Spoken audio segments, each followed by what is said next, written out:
वालेकुम व्यूअर्स, उम्मीद करती हूँ बिल्कुल ठीक ठाक होंगे आप लोग और मैं भी यहाँ पे बिल्कुल ठीक हूँ, खुश हूँ, मज़े में हूँ। और इस वक्त जो है मैं अपना ये खाड़ी का नया जोड़ा पहन के बैठी हुई हूँ जो कि मुझे बहुत ही अच्छा लगा है और इनका कपड़ा जो है वो भी बहुत अच्छा होता है। इसके साथ मैचिंग की मैंने ये शॉल ली थी और यहाँ पर बच्चे जो हैं पीछे एज़ यूजुअल अपना मोबाइल देख रहे हैं और मैं जो हूँ इस वक्त तैयार होकर बैठी हुई हूँ और बहुत ज़्यादा खबर तबर एक मची हुई थी क्योंकि एकदम से अचानक से एक दावत लेकिन ये कि अल्लाह का शुक्र है सब बहुत अच्छे से हो गया है।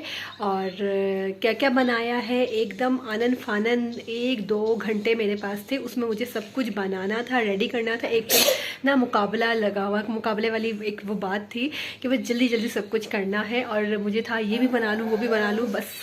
और अल्लाह का शुक्र है सब कुछ हो गया। मैंने क्या क्या बनाया है और कौन आ रहा है, तो जैसा कि मैंने पहले भी 1-2 व्लॉग्स में आप लोगों को दिखाया था, बताया था कि मेरे मामू आए हुए हैं लंदन से। एक ही एक मामू है, तो पहले वो आए थे, पहले भी उन्होंने नहीं बताया था, अचानक से वो आए। तो इस दफ़ा मैंने उनको कहा कि बस आपने खाने पर दावत पर आना है, तो मैं कर रही हूँ खाने पर, आप लोगों को बुला रही हूँ, तो वो आ रहे हैं।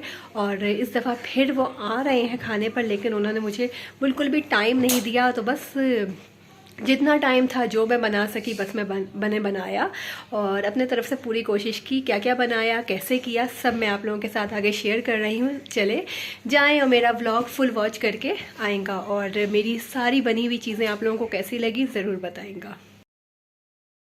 तो सबसे पहले मैं आप लोगों को दिखा रही हूँ मीठा, और टाइम मेरे पास बहुत कम था तो सबसे पहले मैंने यही सोचा कि मैं मीठा जो है स्किप कर देती हूँ, मीठा बनाती ही नहीं हूँ। लेकिन फिर मैंने कहा कि नहीं जनाब, मीठा बनाए बगैर तो गुजारा ही नहीं है, मीठे के बगैर मज़ा नहीं आता। खाना खाने के बाद मीठा हमें लाजमी चाहिए होता है।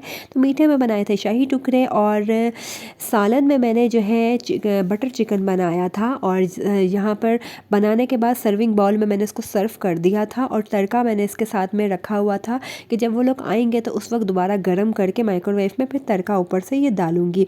गैस बिल्कुल भी नहीं आ रही थी, 3 सिलेंडर हैं घर में और तीनों सिलेंडर पर कुछ ना कुछ मैं बना रही थी। खबर तबर एक मची हुई थी। यहाँ पर चावल रखे हुए थे, पुलाव रखा हुआ था, वो बन रहा था। साथ ही साथ सिलेंडर पर, दूसरे सिलेंडर पर मैंने फ़िश फ्राई की थी। ये बच्चों के लिए थोड़ी सी फ़िश थी जिसमें बिल्कुल भी कांटा नहीं था और दूसरी बड़ों के लिए थी। तो दोनों फ़िश मैं फ्राई करके मैं रख चुकी थी, प्लेट वगैरह सब रेडी थी ताकि जब वो लोग आएंगे तो बस माइक्रोवेव में गर्म कर लूँगी। क्योंकि गैस नहीं थी तो इसलिए उस वक्त का मैं इंतज़ार नहीं कर सकती थी। पुलाव भी मेरा दम लग चुका था।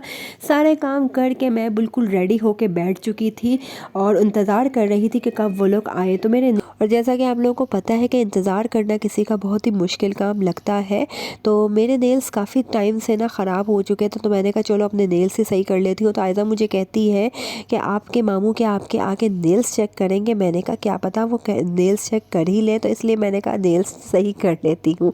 तो यहाँ पर सारे मेहमान आ चुके थे, टेबल पर खाना लग चुका था और सब लोग जो है खाना इंजॉय कर रहे थे, खूब तारीफ़ें कर रहे थे कि माशाल्लाह बहुत अच्छा खाना बनाया है। और खूब हम लोग आपस में गप्पे शप्पे मार रहे थे, मैं, मेरी कज़न, मामू, खाला, हम लोग सब लोग। और बहुत अरसे के बाद जो बाहर लोग रहते हैं वो बहुत अरसे के बाद आते हैं और फिर यही होता है कि पता नहीं अब जाएंगे वापस तो फिर कब आएंगे। और खाना खाना ये तो एक बहाना होता है मिलने मिलाने का, मुलाकात करने का। खाने का तो कोई ऐसा वो नहीं होता, लेकिन ये कि 2 मिनट 2 घड़ी सब मिल के बैठ जाते हैं, गप्पे शप्पे, हंसी मजाक होता है तो अच्छा लगता है। अल्लाह ताला मेरे हर काम में हर दफ़ा बहुत ज़्यादा आसानी पैदा फरमाता है, अल्लाह का लाख लाख शुक्र है। और यहाँ पर मामू मेरे लिए और बच्चों के लिए केक लेकर आए थे। और मेरे घर में तो हमेशा यही होता है कि मेहमान हमारे लिए कुछ भी लाए, जब मेहमान गेट से बाहर कदम रखते हैं तो बच्चे एकदम उस चीज़ पर हमला करते हैं। आप लोगों के घर में भी ये सीन होता है या नहीं होता ज़रूर बताएंगा। ये था मेरा आज का दावत का व्लॉग। इसी के साथ अपना बहुत ख्याल रखेगा, दुआ में याद रखेगा। मिलूंगी फिर किसी और व्लॉग में। अल्लाह हाफिज़।